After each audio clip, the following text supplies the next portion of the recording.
When I told my son I lost my job, he arrived with legal papers, not condolences, a briefcase. "Sign here," David said.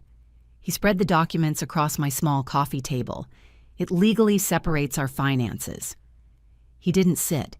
He stood over me, his face set in the patient, condescending lines I knew so well. "Mom, we have to be practical.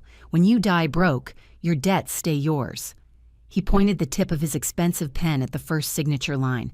"I won't be dragged down by a loser." Hurt but calm. I picked up the pen. I signed everything.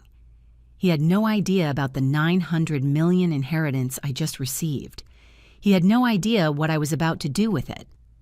If you're watching this video, tell me where you're from or what time it is for you. 3 days earlier, I'd been stacking returned books at the Millfield Public Library. My hands moved automatically, sorting fiction from nonfiction. Margaret, Mrs. Henderson, the head librarian, was standing at her office door. She wouldn't meet my eyes. That was the first sign. I followed her into the small, cluttered office. I'd worked there part-time for 8 years, ever since my husband Robert died. The library was quiet. It was a place to fill the empty hours. "Margaret," she said again, shuffling papers on her desk. "The board had to make some hard decisions, budget cuts." I waited. "We have to eliminate your position," she said, finally looking at me. Her eyes were full of pity, which felt worse than anger. "I'm so sorry. Today is your last day." Just like that, 8 years of service, gone. They gave me a cardboard box and 15 minutes to pack my desk. A half-eaten bag of almonds, a framed photo of Robert, and 3 overdue notices. I drove home to my small apartment. The world felt like it was crumbling beneath my feet. My Social Security barely covered the rent. That library job paid for groceries, for the electric bill. I sat in my armchair, the cardboard box on my lap, and stared at the wall. I was 67 years old, and I was, by every practical definition, finished. That evening, something extraordinary happened. The mail carrier, a young woman named Sarah who always smiled at me, knocked on my door. Not the mail slot, a hard, official knock. "Mrs. Thompson, I have a certified letter for you. Needs a signature." I signed the electronic pad, my hand shaking slightly. The envelope was thick, heavy, cream-colored paper. The return address was a law firm in Switzerland. I sat at my kitchen table and opened it with Robert's old letter opener. Inside was a letter from a law firm. It informed me that my great-aunt Beatrice, a woman I'd met exactly once at a family reunion 30 years ago, had died, and she had left me her entire estate.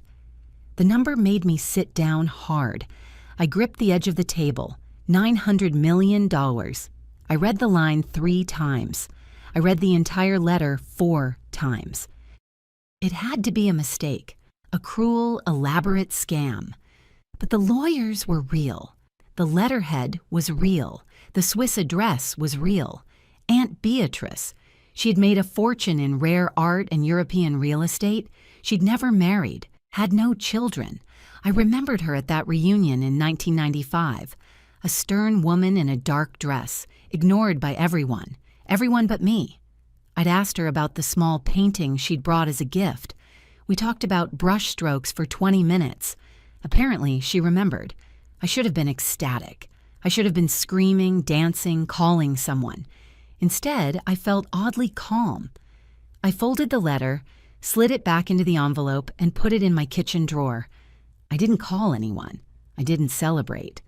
I just made myself a cup of tea and sat at my little table, thinking about how my life had just completely changed.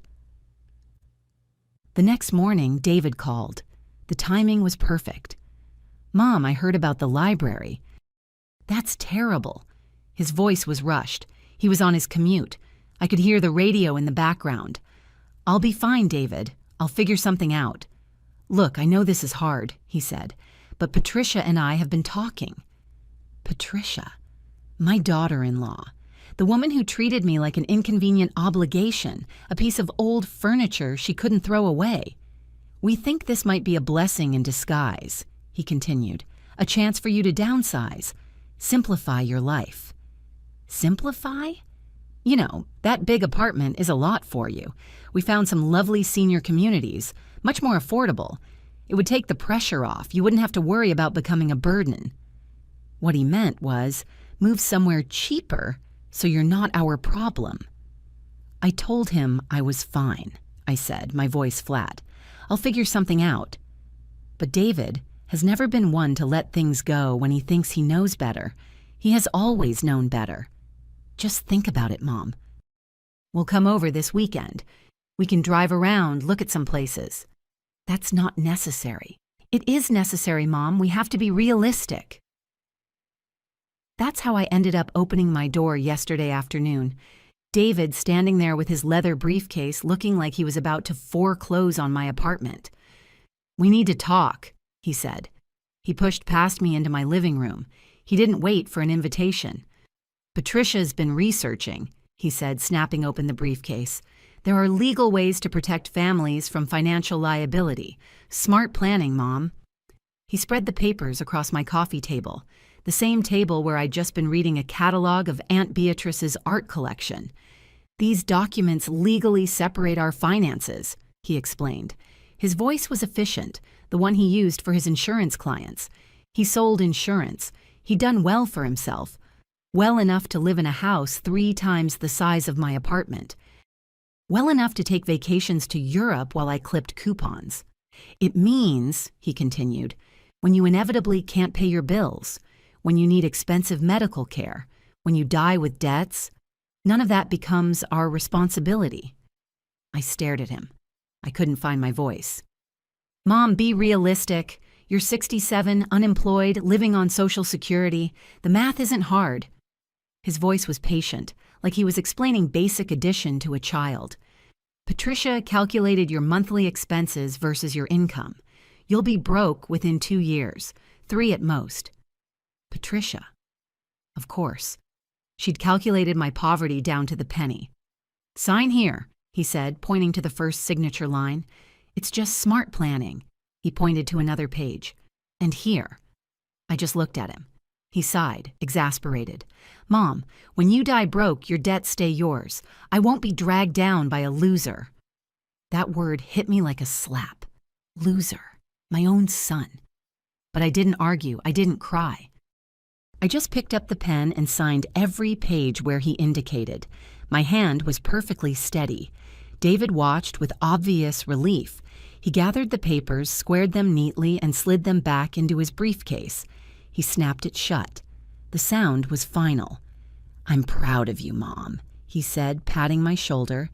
This was the mature thing to do, the responsible thing. After he left, I sat in my chair and smiled. David had just legally severed all financial ties between us, which meant that what happened next was entirely my business. The Swiss lawyers were expecting my call. The conference call lasted 2 hours. I sat at my kitchen table taking notes in a composition book like I was back in school. The estate is substantial, Mrs. Thompson, Mr. Hoffman explained. His English was precise and careful. It includes properties in Geneva, London, New York, and Monaco. It includes a substantial art collection. Another lawyer, a woman, cut in. We have cataloged 3 previously unknown Van Gogh paintings. The authentication is confirmed. The liquid assets alone, Mr. Hoffman said, exceed $400 million. $400 million. In cash. Just sitting in banks, earning interest. Mrs. Thompson, there are some immediate decisions to make. The Monaco apartment, for instance. It's a lovely property, but the upkeep is significant. We have a standing offer from a buyer for $32 million. $32 million, I repeated, for one apartment. Yes, it's a very fair offer. Do you wish to sell? I looked around my tiny kitchen. The linoleum was peeling near the sink. The faucet dripped. Not yet, I heard myself say. I'd like to see it first. There was a polite pause on the line. Of course, Mrs. Thompson. We will arrange it. After the call, I walked to my bathroom mirror. I stared at the face looking back at me. Same gray hair, same wrinkles around the blue eyes, same woman who'd been called a loser yesterday. Except now, that woman was worth nearly $1 billion. The irony was delicious. The next morning, I drove to Millfield's only high-end lawyer's office. Jonathan Walsh had handled Robert's estate 8 years ago. He was a good man, honest, the kind who didn't oversell his services. Perfect for what I needed. His secretary showed me in immediately. "Margaret," he said warmly, standing to greet me. "It's good to see you, though I heard about the library. I'm so sorry. That's a terrible loss for the town." "Thank you, Jonathan, but I'm not here about that." I handed him the letter from Switzerland. I watched his face as he read. I watched his eyes grow wide. Then I watched them narrow as he read it again, his lips moving silently. He put the letter down on his desk. "This," he cleared his throat, "this appears to be legitimate." "I verified it," I said. 2-hour conference call with the Swiss firm yesterday. "It's real, Jonathan." He leaned back in his chair, a low whistle escaping his lips. $900 million, give or take. "Margaret, do you realize what this means?" "I'm beginning to. You're one of the wealthiest people in the state, in the country, probably." "I know," I said, "and I need your help with something important." For the next hour, I explained exactly what I wanted. Jonathan listened without interruption. He tented his fingers. He occasionally raised an eyebrow, but he never questioned my decisions. Finally, he leaned forward. "I can set up the shell companies, the anonymous purchases, the trust funds for the grandchildren, all of it. The legal framework is simple enough, just complex." "Good. But Margaret," he hesitated, "are you sure about this approach? There are more direct ways to handle family conflicts." I looked at him. "Jonathan, 3 days ago, my son made me sign papers to protect himself from my poverty. Yesterday, I discovered I could buy his company and fire him without it affecting my grocery budget." I leaned in. "Direct isn't what I'm after. I want this to be educational." He smiled then, the first real smile since I'd arrived. "What you're describing isn't just legal, Margaret. It's creative. I like creative." We spent another hour going over the details.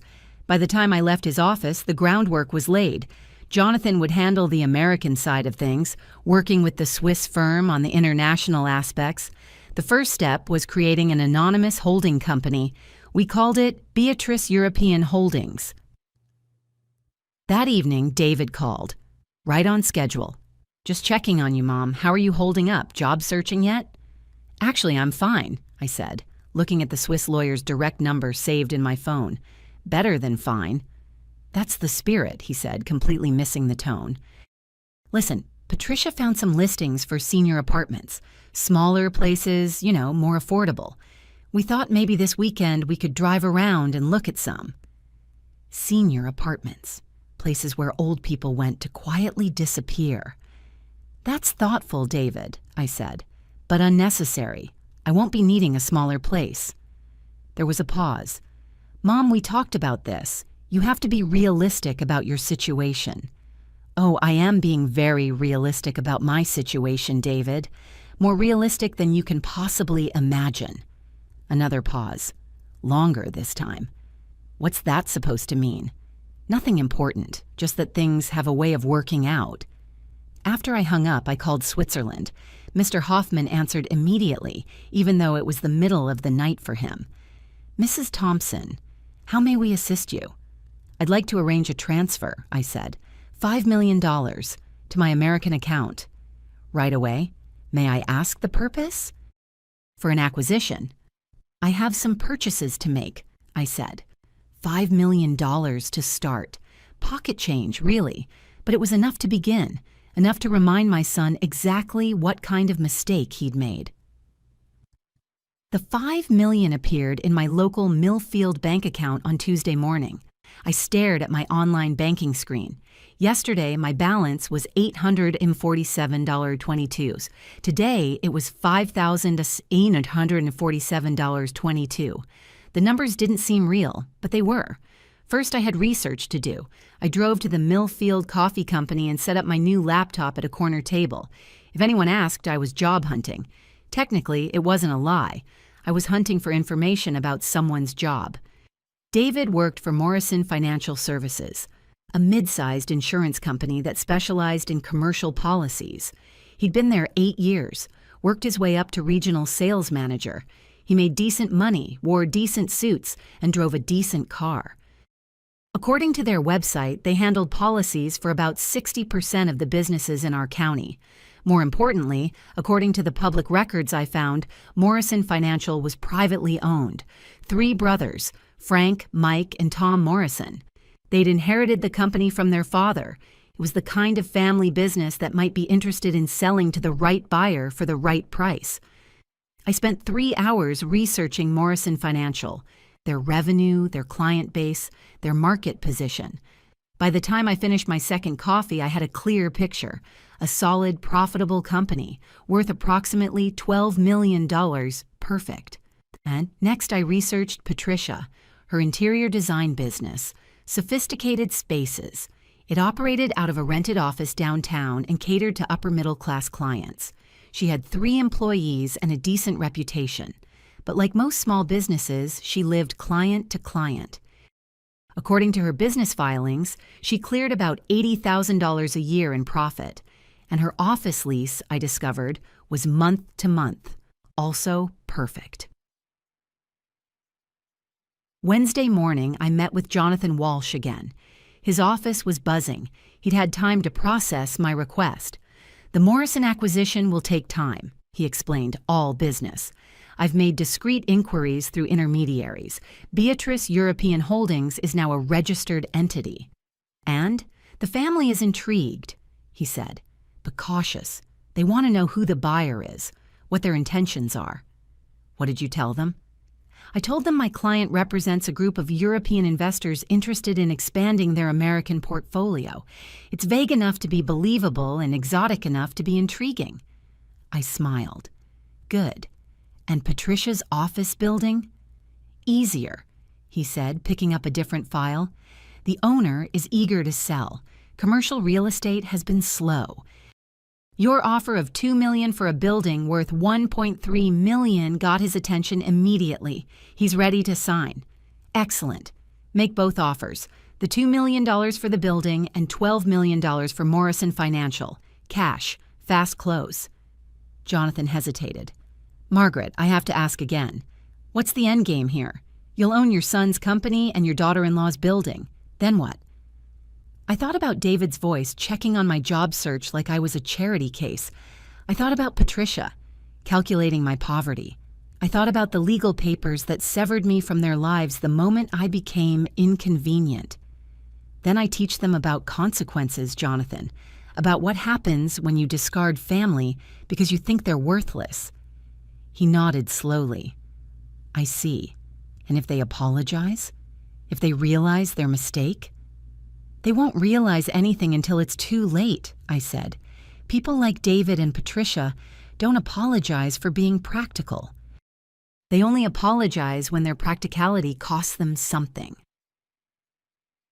Thursday afternoon, I got my first confirmation. The owner of Patricia's office building had accepted my offer. The paperwork was signed. The wire transfer was complete. By next week, I would be Patricia's landlord. I celebrated by buying groceries. I went to the expensive market, the one I always avoided. I bought imported cheese, fresh salmon, and a bottle of wine that cost more than my old electric bill. I didn't check a single price. It was a small rebellion, but deeply satisfying. Friday brought a call from David. Mom, how's the apartment hunting going? Did you check out that senior living place I sent you? I've decided not to move, I said, admiring the new orchid I'd bought for my kitchen table. What?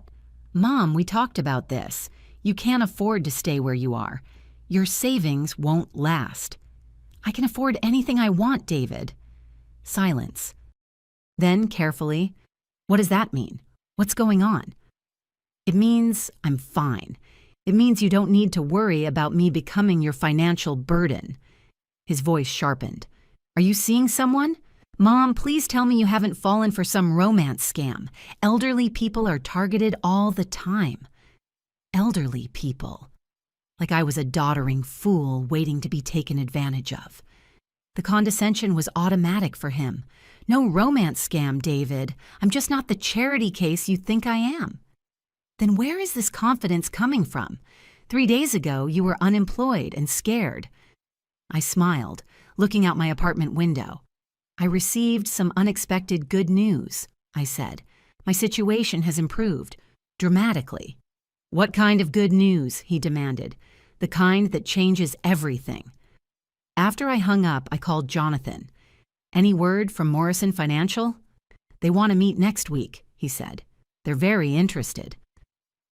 But they want assurances about financing and the buyer's intentions. Tell them the buyer intends to honor all existing contracts and maintain current operations. No layoffs, no restructuring. That should reassure them.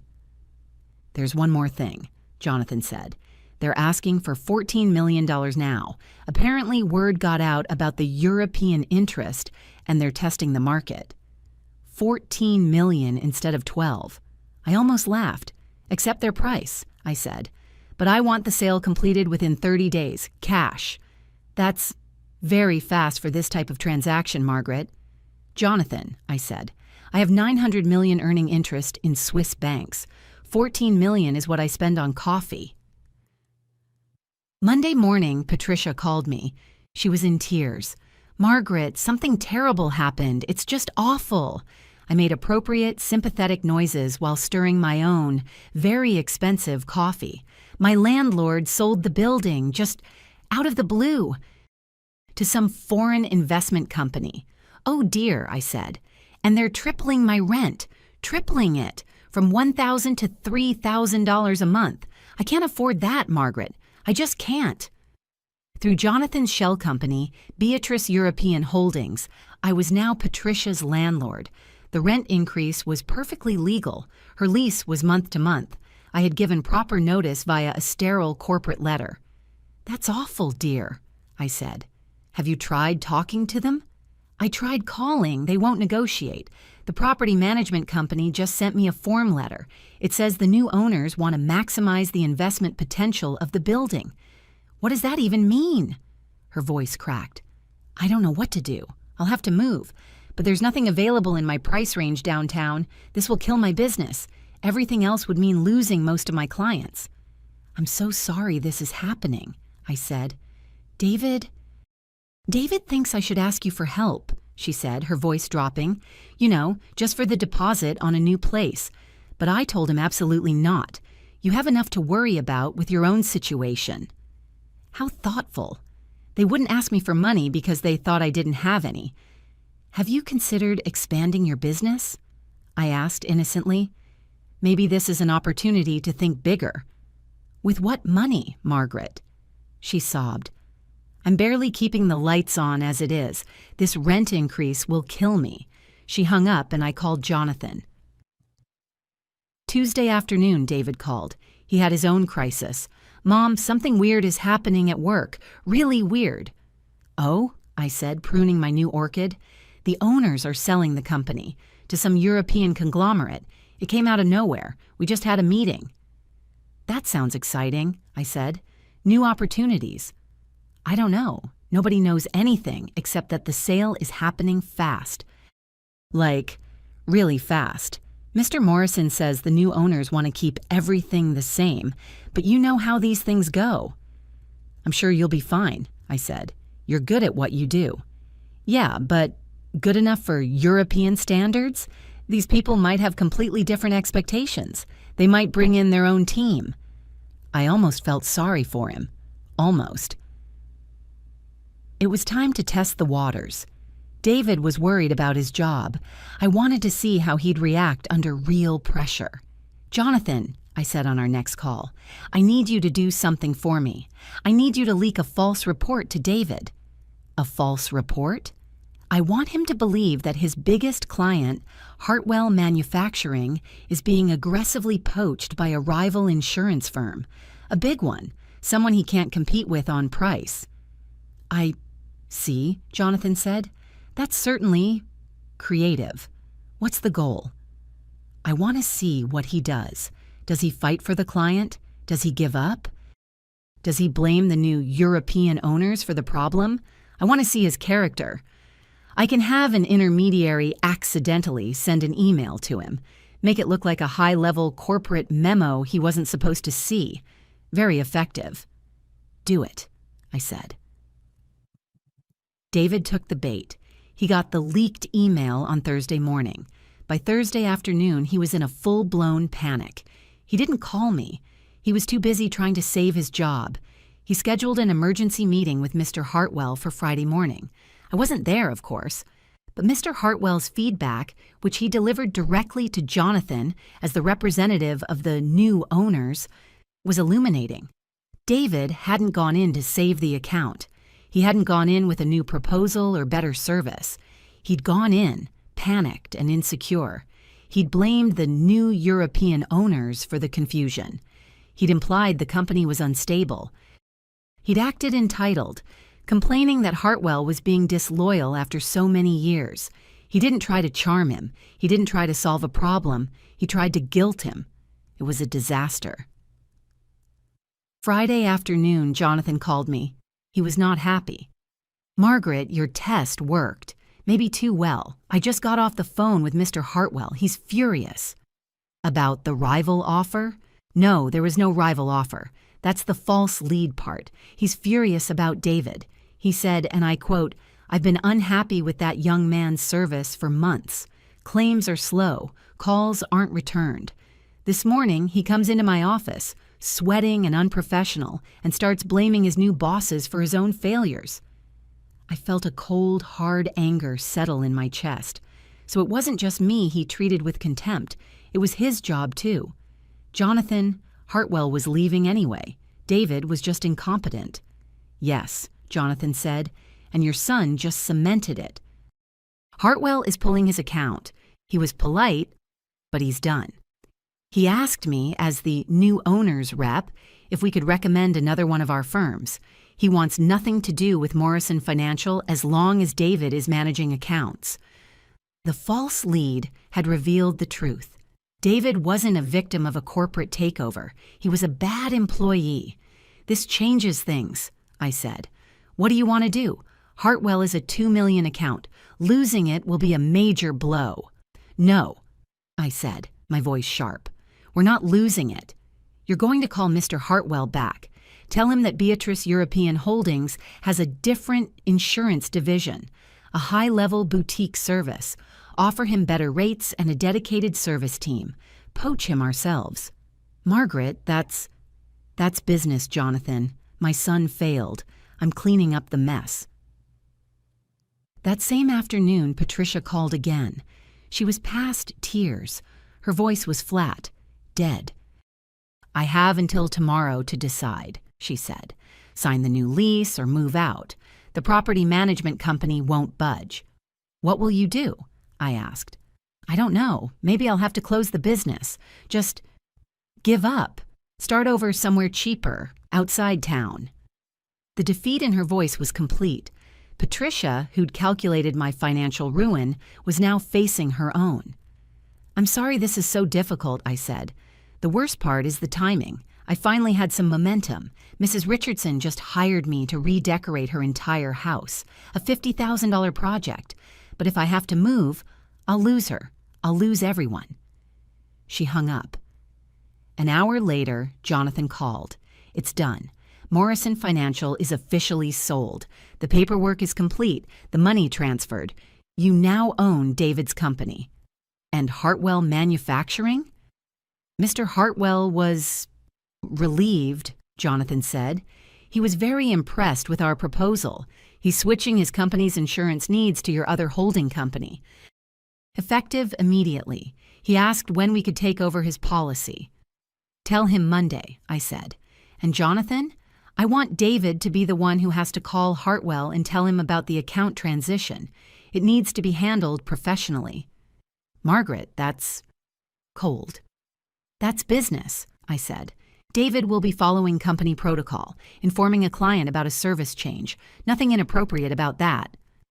I hung up and made myself dinner, humming softly. Tomorrow was Saturday.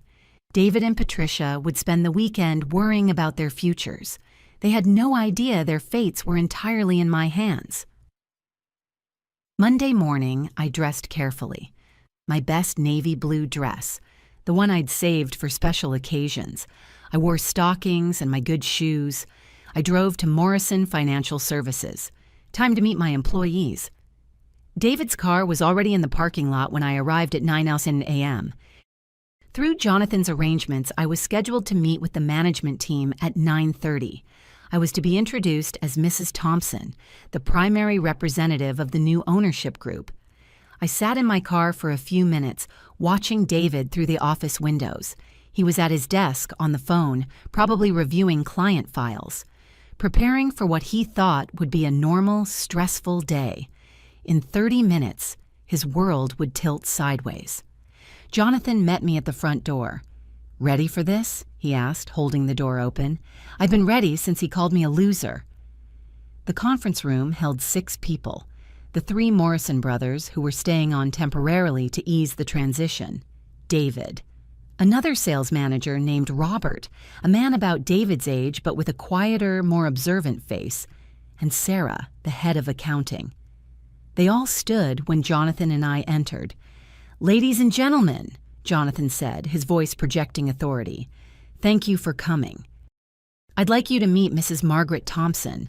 Mrs. Thompson represents the new ownership, Beatrice European Holdings." David's face went through several expressions in rapid succession: confusion, disbelief, then a dawning, sickly panic. "Mom?" His voice came out as a squeak. "Hello, David," I said, my voice calm and pleasant. "Surprised to see me?" The Morrison brothers looked between us, their smiles frozen. "You two know each other?" asked Frank Morrison, the eldest.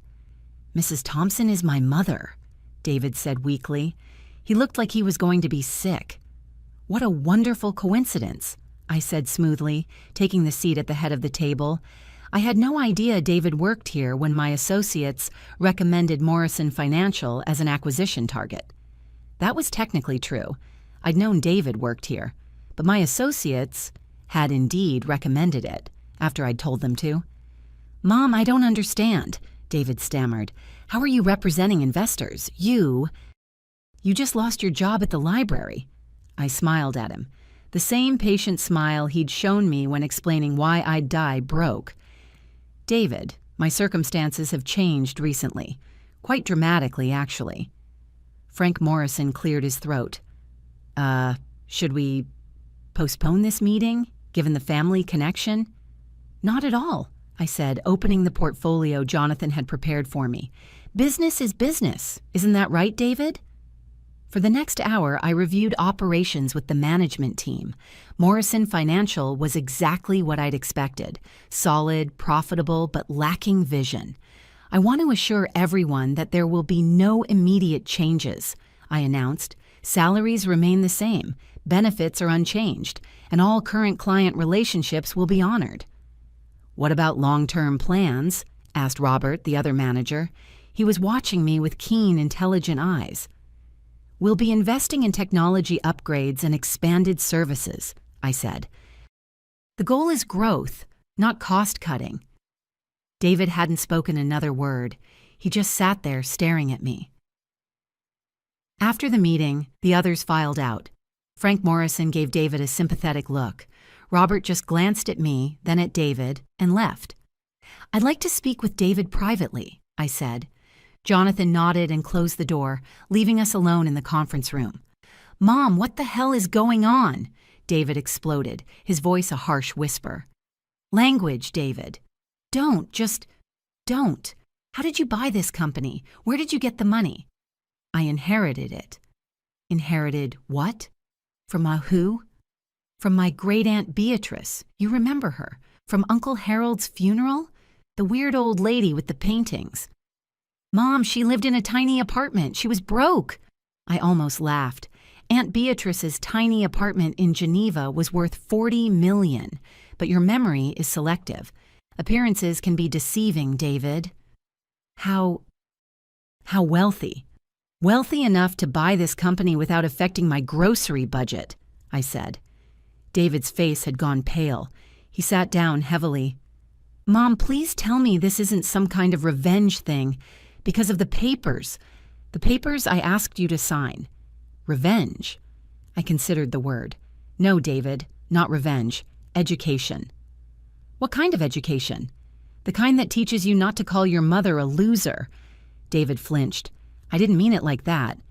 How did you mean it? You were being practical, realistic about my situation. I was.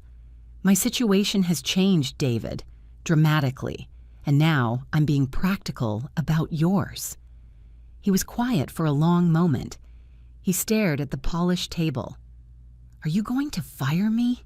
He finally whispered. That depends entirely on your performance, I said, standing up. This is a business, and I expect professional results from all my employees. My employees? Yes, I'm your boss now, David. I hope that won't be a problem. I walked to the door, then turned back. Oh, and David, I need you to call Hartwell Manufacturing this afternoon. They're switching to a different insurance provider. You'll need to arrange the policy transition. I watched the understanding dawn in his eyes. The panic. His largest client. Gone. Mom, Mrs. Thompson, please. Let's keep things professional, David, I said. I left him sitting in the conference room, the man who'd dismissed me as a poverty-bound loser, his new boss.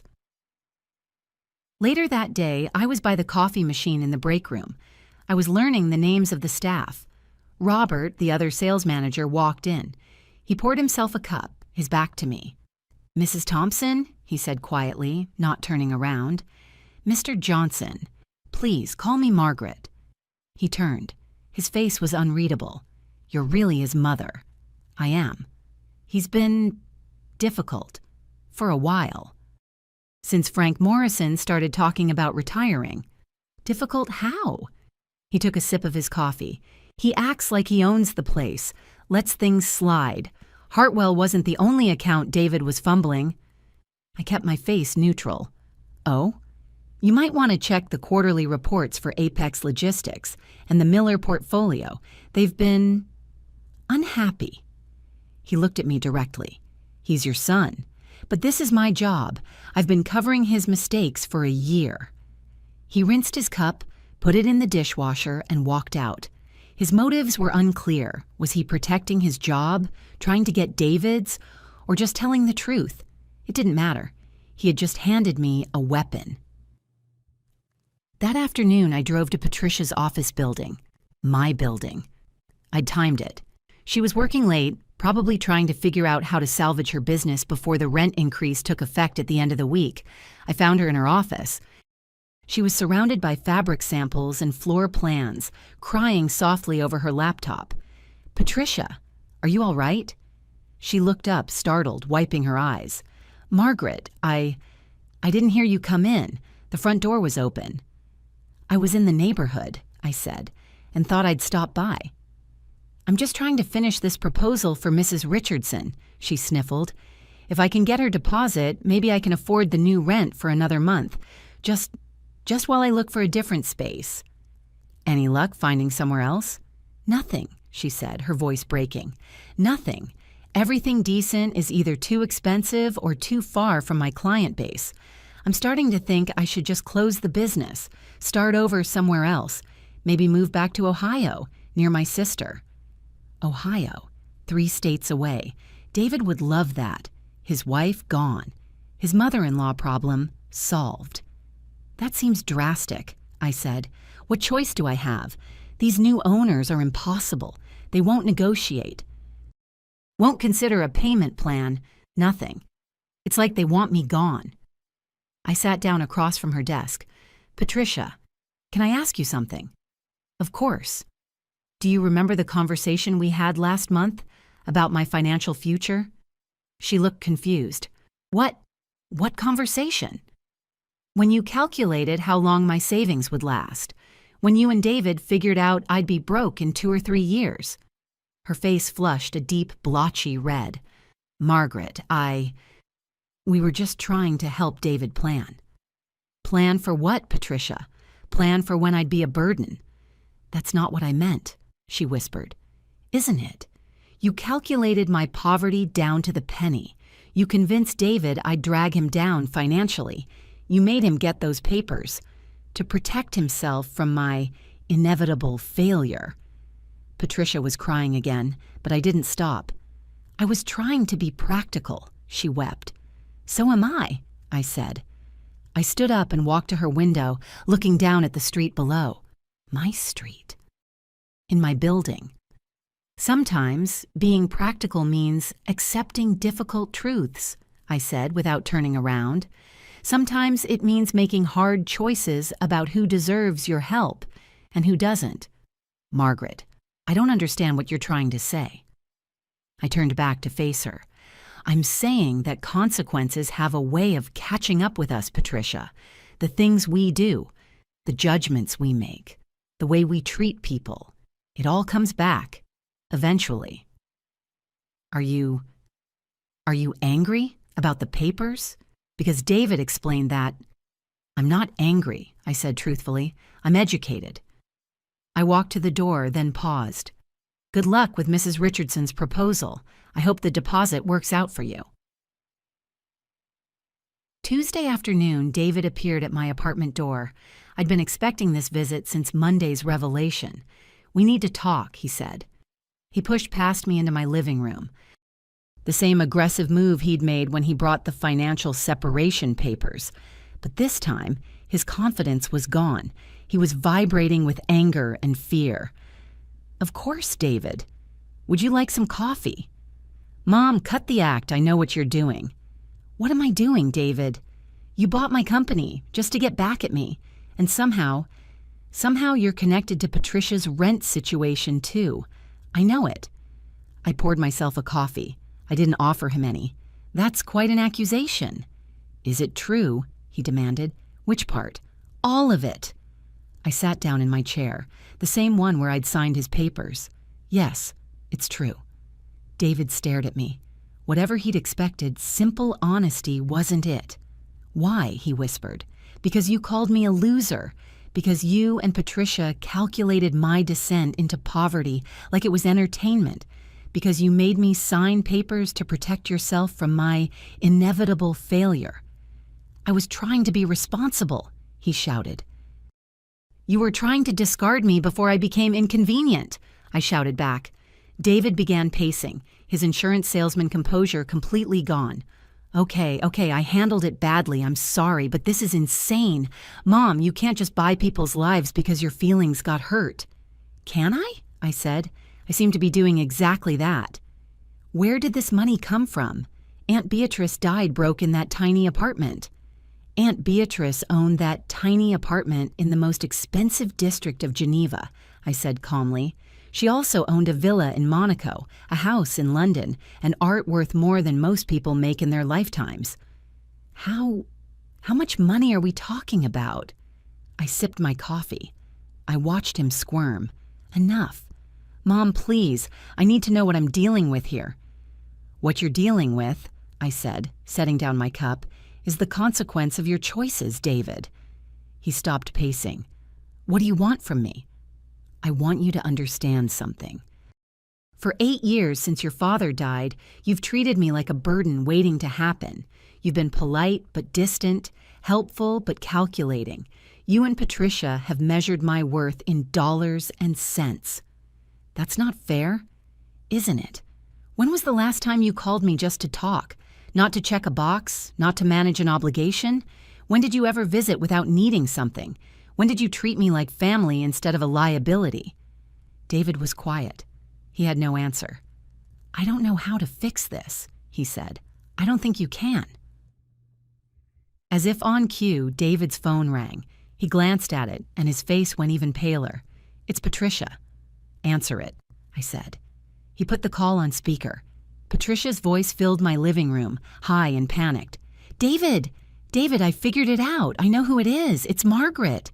Margaret's behind the building sale. She's the one raising my rent. David looked at me. I nodded. Confirmation. How "How did you find out?" he asked his wife. "I hired a private investigator, the last of my business money, the shell company, Beatrice European Holdings. It leads back to a Swiss law firm, the firm that represents Margaret Thompson. She's our mystery landlord." "She's here now," David said quietly.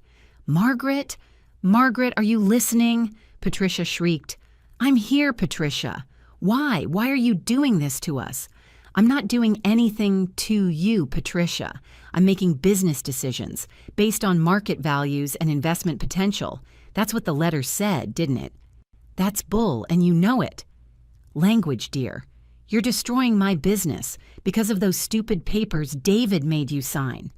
"The papers," I said, "that legally severed our financial relationship, the ones that protected you from my inevitable poverty. Yes, those papers." Silence from Patricia's end. "I'm simply applying the same practical thinking you used," I continued. "Business is business, right?" "This is different." "How?" Because we're family." I laughed. A short, sharp sound without any humor. Family. That's interesting. When I was unemployed and scared, family meant protection from liability. Now that you need help, family means something else entirely. "Margaret, please," Patricia begged. "I'll lose everything." "Yes," I said, "you probably will." "I'll apologize. We'll both apologize. Whatever you want us to say." "I don't want apologies, Patricia. I want you to understand what it feels like to have someone else control your future, to know that someone you trusted thinks you're worthless." David cleared his throat. He looked broken. "Mom, just tell me, how much money did Aunt Beatrice leave you?" I finished my coffee and set down the cup. I looked my son in the eye. $900 million. The silence in the room was absolute. David sat down hard on my sofa, like his legs had given out. Patricia's line went quiet except for the sound of her sharp, indrawn breath. $900. Million. David's voice was barely a whisper. "Give or take," I said. "And I called you a loser." "Yes," I said. "You did." "Mom, I had no idea." "Of course you didn't. If you had, you would have treated me very, very differently. But that's exactly the point, isn't it?" I stood up. "Your respect was conditional on my bank account." David buried his face in his hands. Patricia was crying audibly through the phone now, a gasping, ugly sound. "What happens now?" Patricia asked. I smoothed my dress. "Now? Now you both learn what it's like to live with uncertainty, to have someone else hold your future in their hands, to be judged and found wanting." "For how long?" David asked, his voice muffled. "That depends," I said, "on how long it takes you to understand what you've done." Patricia's business died slowly, then all at once. She lost the Mrs. Richardson project. The $50,000 deposit vanished. Within 2 weeks of the rent increase, she lost her 3 other major clients. They couldn't follow her to a cheaper, smaller location outside of town. Sophisticated Spaces was officially bankrupt. I watched it all unfold from my new office at Morrison Financial. I'd taken a small corner suite, not to micromanage, I assured the staff, but to understand the business I'd purchased. Really, I just enjoyed watching David squirm every time he saw me. He had to walk past my door to get to his own. "Mom," he said one Thursday morning. He appeared in my doorway looking like he hadn't slept. He had dark circles under his eyes. "Mrs. Thompson, we need to discuss Patricia's situation." "What about it?" I asked, not looking up from a report. "She's closing the business. Today. She can't afford the rent and moving killed her client base." "That's unfortunate." "You could help her," he said, his voice tight. "How?" "Lower the rent. Give her time to rebuild." I leaned back in my chair, the same way he'd leaned back when explaining my inevitable poverty. "David, why would I do that? From a business perspective, she's a failed tenant." "Because she's family." "Family?" I said, savoring the word. "Like when she calculated my descent into poverty for your entertainment?" She was trying to help plan for your future. My future as your burden, as your loser mother. David ran his hands through his hair. It was thinning, I noticed. What do you want from us? Blood? I want you to understand consequences, David. Patricia spent years treating me like an inconvenience, a problem to be managed. Now she's learning what it feels like to be discarded. She's my wife. And I'm your mother, I said, my voice like ice. But that didn't stop you. He left without another word. Through my window, I watched him walk to his car in the middle of the day. He just sat there, in the parking lot, his head on the steering wheel. That afternoon, an email landed in my inbox. It was from Robert Johnson, the other sales manager. Subject, Q3 account projections, Apex and Miller, Mrs. Thompson. Following our conversation, I took the liberty of reviewing the Apex Logistics and Miller portfolio accounts. As I suspected, both were in danger. David had missed 2 renewal deadlines and ignored 4 service complaints from Apex. Miller was actively taking bids from competitors. I have spent the last week in meetings with both. I was able to save the accounts. I offered them the new service package you and I discussed, and they have both signed new 2-year contracts with a 10% increase in premium. I thought you'd want to know. The commission reports will reflect the change. Robert. He had saved 2 major accounts that David had fumbled. He had acted with precision, and he had reported his success directly to me, bypassing his own manager. Robert wasn't just an ally. He was competent. He was ambitious, and he was giving me the justification I needed. This wasn't just about my money. It was about David's failure. My phone rang. It was Jonathan. Good news, Margaret. The Monaco apartment sold, $32 million as expected. The funds are being transferred to the Swiss account. Excellent. What else? Also, he said, there's been an interesting development. Remember those accounts Robert Johnson was looking into? Apex and Miller? I do. They're so pleased with their new service package that they're recommending us to their business partners. 3 more companies want to switch from Morrison Financial, or rather from David's management. I smiled. How delightful. And David's commission on those lost accounts?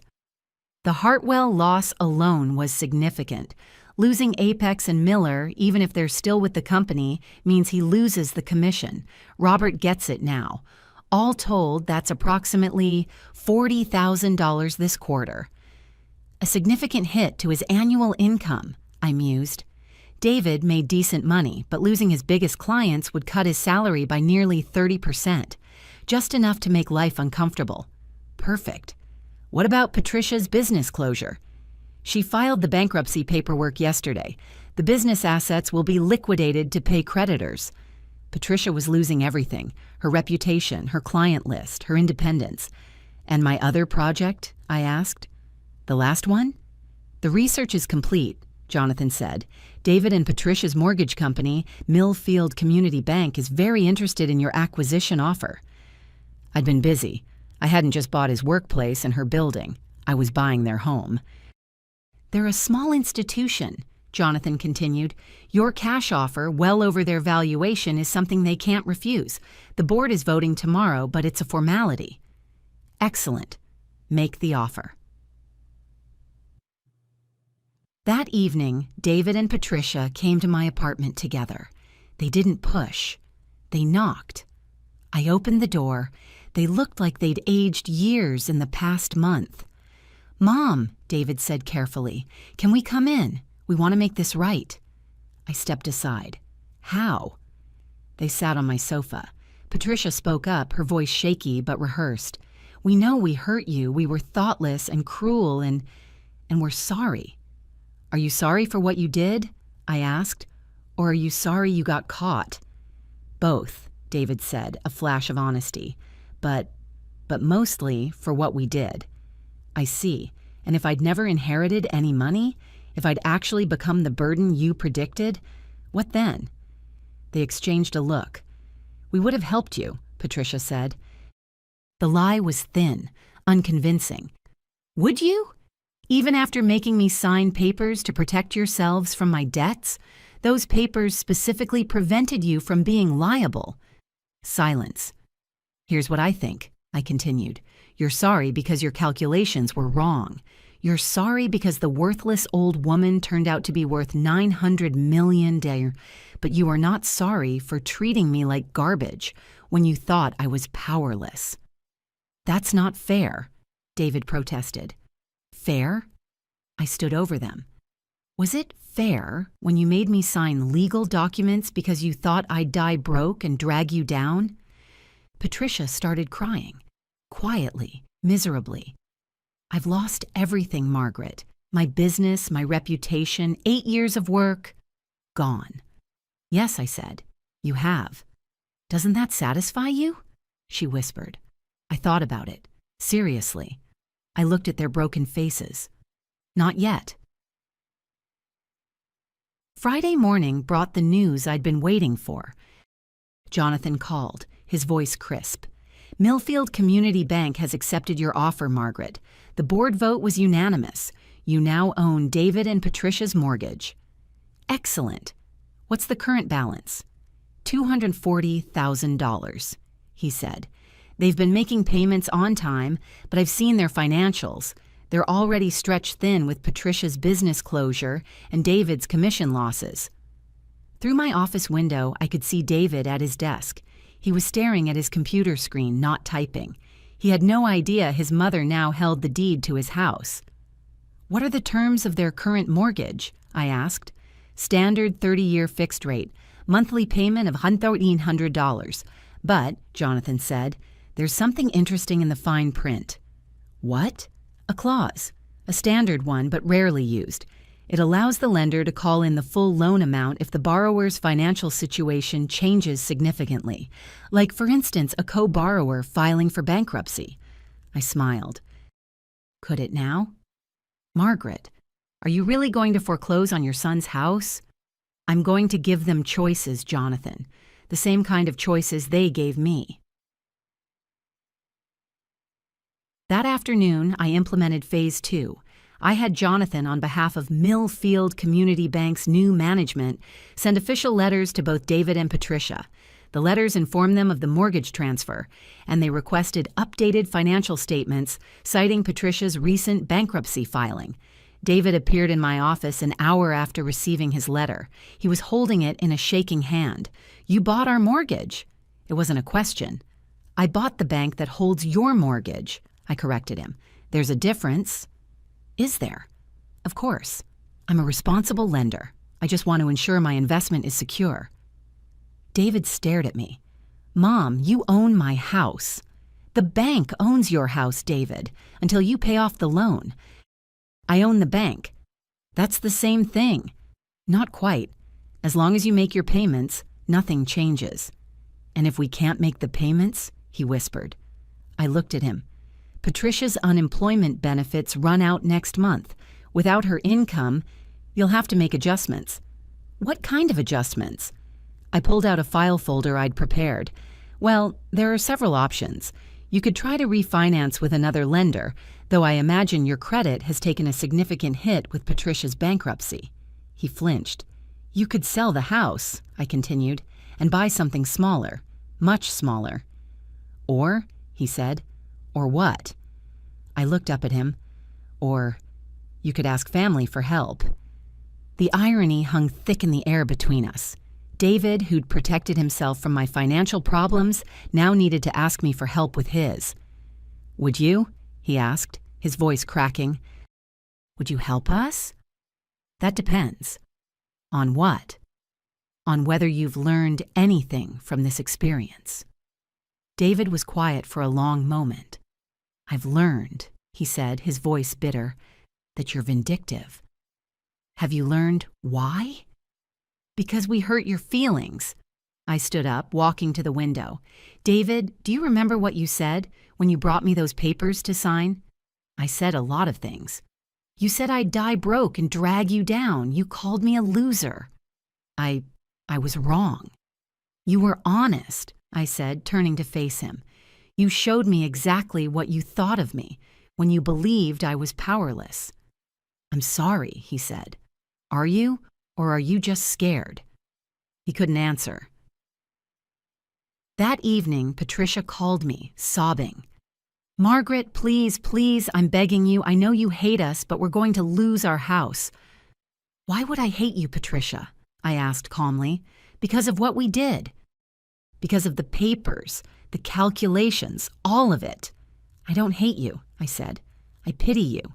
Pity us? You had a mother-in-law who would have done anything for you, who helped with the grandchildren, who never interfered, who always supported your decisions, and you threw it all away because you thought I was financially inconvenient. We were scared, she whispered. Scared of what? Scared of being responsible for me if something happened? Yes. So you decided to be responsible for nothing instead. Patricia was quiet then. What do you want from us, Margaret? Just tell us. I want you to understand what it feels like, I said, to have your future controlled by someone who thinks you're worthless. We never thought you were worthless, didn't you? You calculated my poverty like a math problem. You convinced David to protect himself from my inevitable failure. You treated me like a liability waiting to happen. I was just trying to be practical, she wept. So am I said, and hung up. Saturday morning, I drove to David and Patricia's house, the first time I'd been there since this all began. They'd invited me for what they called a family discussion. I knew desperation when I heard it. Patricia answered the door. She looked exhausted, her eyes red and swollen. Their beautiful colonial home, the one with the mortgage I now owned, showed signs of financial stress. The landscaping was overgrown. The paint on the porch was starting to chip. Margaret, thank you for coming, she said, her voice a monotone. David was waiting in their living room. He was dressed casually, but he sat stiffly on the edge of his expensive sofa. He looked like he was preparing for a job interview, which, in a way, he was. Mom, he began once Patricia was seated, we've been talking about everything, about what we did to you, and we want to make it right. I sipped the coffee Patricia had given me. It was bitter. I waited. We know we can't undo what we did, Patricia said, leaning forward, but we want to try to rebuild our relationship. How? However you want, David said quickly. Whatever it takes. We'll do anything. Interesting. And if I'd never inherited the money, if your calculations had been correct and I'd become the burden you predicted. They exchanged that familiar, guilty glance. We would have helped you, Patricia said. Even after the legal separation papers, we would have found a way. Would you? Because those papers specifically prevented you from being liable for my debts. Even if you'd wanted to help, you couldn't have. Legally. David shifted uncomfortably. We didn't think it through. Oh, I think you thought it through perfectly, I said. You protected yourselves from my poverty while keeping the option to benefit from any unexpected wealth. That's not how we saw it. How did you see it? David looked at Patricia. She took a deep breath. We saw an elderly woman who was going to struggle financially, and we wanted to protect our children's inheritance. The honesty was startling. Even now, they were thinking about money. Your children's inheritance from whom? From us, Patricia said quickly. From our hard work. Not from me, because you thought I had nothing to give. Another uncomfortable silence. Let me share something with you, I said, setting down my coffee cup. Yesterday, I purchased 3 more businesses in town. The hardware store where David shops for his weekend projects, the daycare where you send the children, and Patricia's favorite restaurant downtown, the Gilded Spoon. Their faces went white. Why? David whispered. Because I can. Because I have $900 million and the power to reshape this entire town, if I choose to. Mom, this is insane, David said. Is it, or is it educational? I stood up, walking to their mantel. I looked at the family photos smiling down at us. Pictures of holidays, vacations, happy moments when they'd included me out of obligation, not love. "David," I said, "you're going to resign from Morrison Financial." "What?" "You heard me. Monday morning you will submit your resignation." "I can't do that. It's my job. It's our only income." "Our income? I thought you'd legally separated our finances." Patricia started crying again, that high, thin sound. "Margaret, please, we get it. We understand. We know what we did wrong. Do you? Then explain it to me." We treated you badly," Patricia stammered, "when we thought you were poor." "And?" David looked at the floor. "And we only care now because you're rich." Finally, a moment of actual honesty. "That's right, Patricia. If I died broke like you predicted, you would have felt justified in protecting yourselves from me. But I didn't die broke. So now you're scrambling to get back in my good graces." "What do you want us to do?" David asked, his voice desperate. "I want you to experience powerlessness. I want you to know what it feels like when someone else controls every single aspect of your life." "For how long?" "Until you understand." "Understand what?" "That respect shouldn't depend on a bank account. That family means loyalty, even when it's inconvenient. That love isn't conditional on someone's financial usefulness." I walked to the door. Then I turned back. "David, your resignation letter is due on my desk Monday at 9 a.m.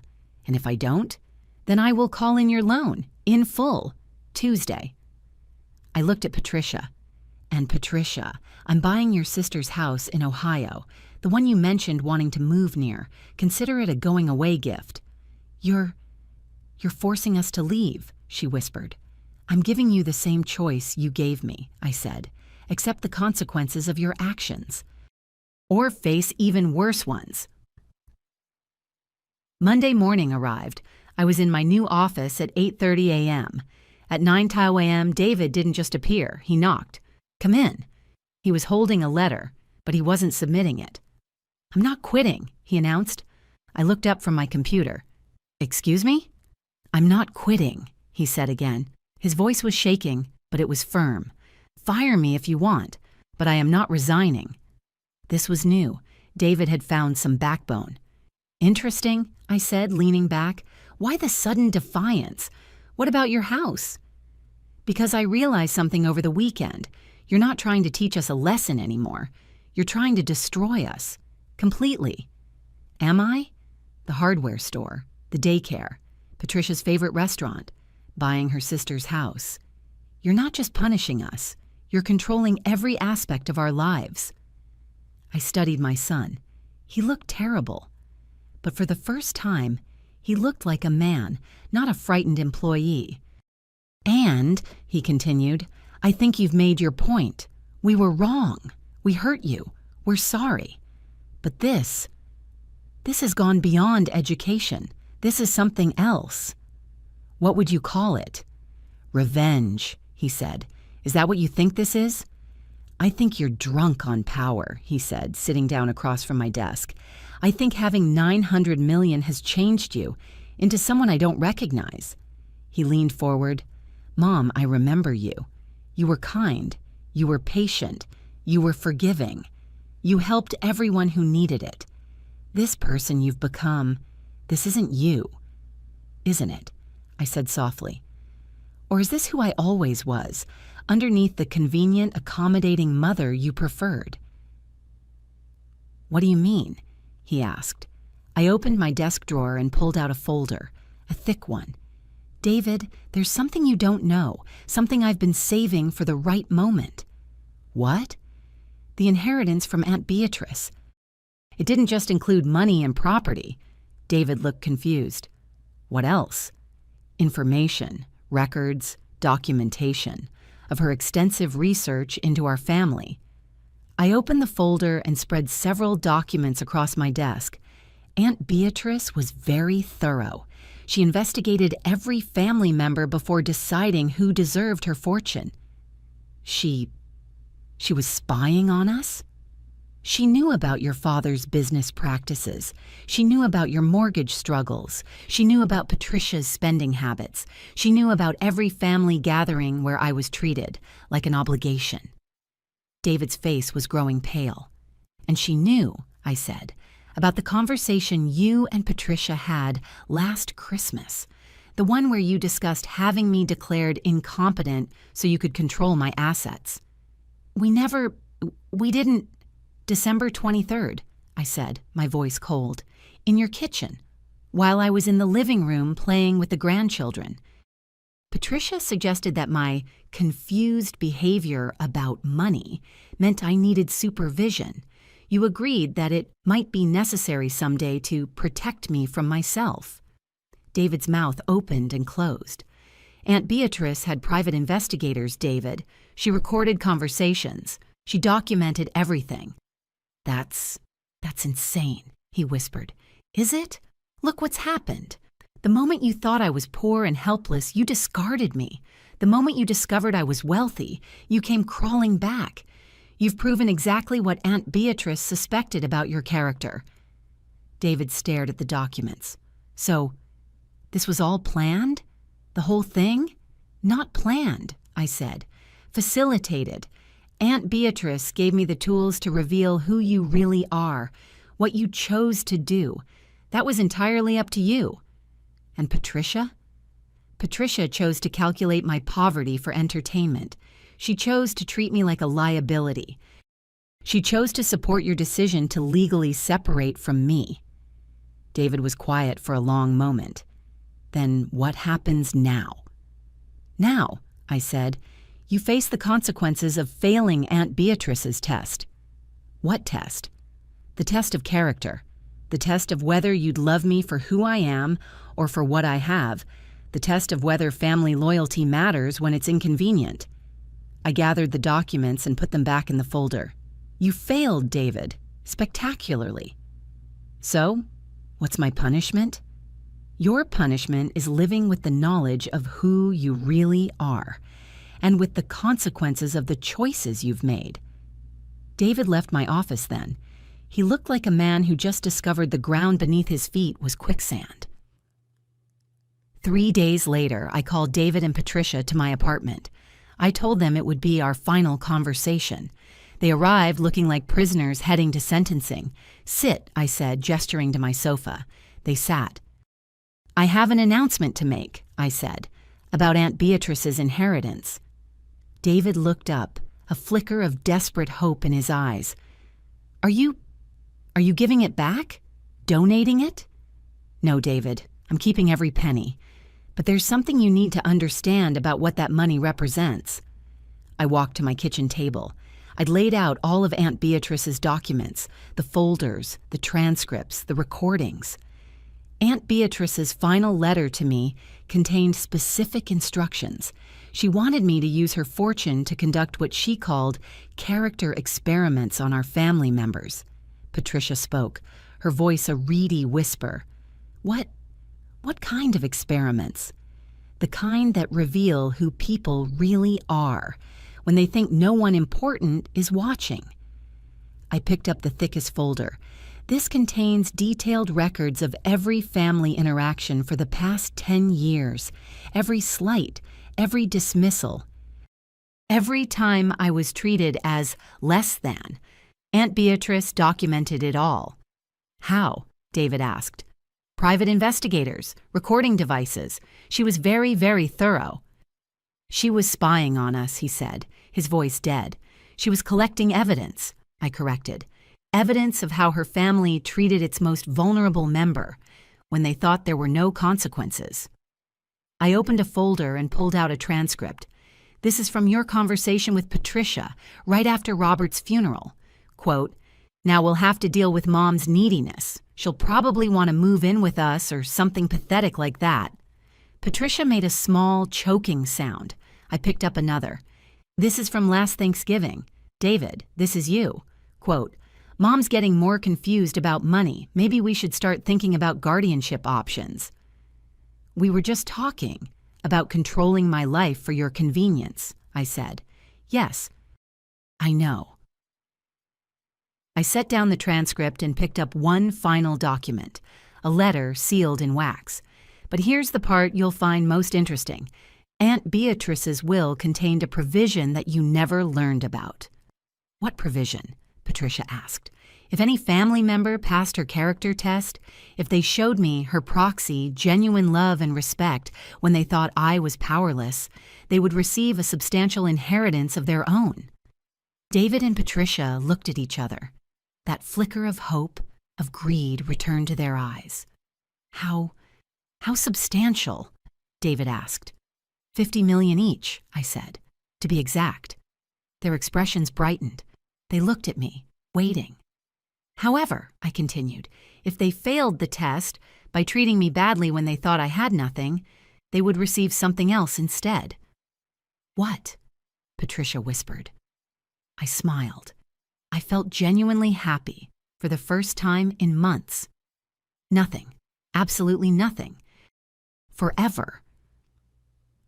The hope died in their eyes. It was like watching a candle being snuffed out. You see, I said, Aunt Beatrice believed that character is revealed by how we treat people when we think it doesn't matter, when we think no one important is watching, when we think there are no consequences. I walked to my window, looking out at the town where I'd lived my entire adult life. You treated me terribly when you thought I was poor and helpless. You made me sign papers to protect yourselves from my poverty. You calculated my descent into destitution like it was a math problem. You called me a loser. I turned back to face them. You failed the test, David, both of you, completely and utterly. Can we try again? David asked. Can we fix this? The test is over, I said. The results are final. So, what happens now? Patricia wept. Now? Now I live my life as a very wealthy woman who finally understands her true worth. And you live your lives knowing exactly what you threw away. Will you help us? David begged. Keep our house? No. Will you let me keep my job? No, Robert Johnson is the new regional manager, effective today. Will you ever forgive us? I considered the question seriously. Forgiveness isn't the issue. Understanding is. You've shown me who you really are. When you think it's safe to be cruel, I can't unknow that. David stood up. His face was a mixture of desperation and anger. So that's it? You just destroy our lives and walk away? I didn't destroy your lives, David. I revealed the consequences of your choices. There's a difference. What about the grandchildren? Patricia asked, her last card. They're innocent in all this. Yes, I said, they are, and they'll be provided for. Trust funds, college expenses, everything they need. Aunt Beatrice made provisions for innocent parties. Just not for us, David said. Just not for you. They left without another word. I watched from my window as they walked to their car, heads down, shoulders slumped, defeated. Tomorrow, the foreclosure proceedings would begin. Next week, David would clean out his desk.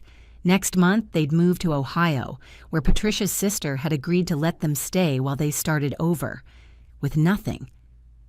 I made myself a cup of tea and sat in my chair. The same chair where I'd signed their papers 2 months ago. The woman who'd signed those papers had been broken, dismissed, discarded. The woman sitting here now owned 4 businesses, a bank, and enough money to buy happiness for anyone who deserved it. But more importantly, she'd learned that respect and love can't be purchased. They have to be earned through character and proven through choices. David and Patricia had made their choices. Now they'd live with the consequences. Forever. I opened my laptop and began researching charities. Local ones, the library, the food bank, 900 million could do a lot of good in the world, especially when given to people who actually deserved it. People who understood that worth wasn't measured in bank accounts, but in how we treat others when we think no one is watching. The lesson was complete. If this story resonated with you, leave a like and consider subscribing. You can also drop any comment below, even just one word. Maybe tell me where you're watching from, or what time it is right now. Sometimes one word is enough to say you were here.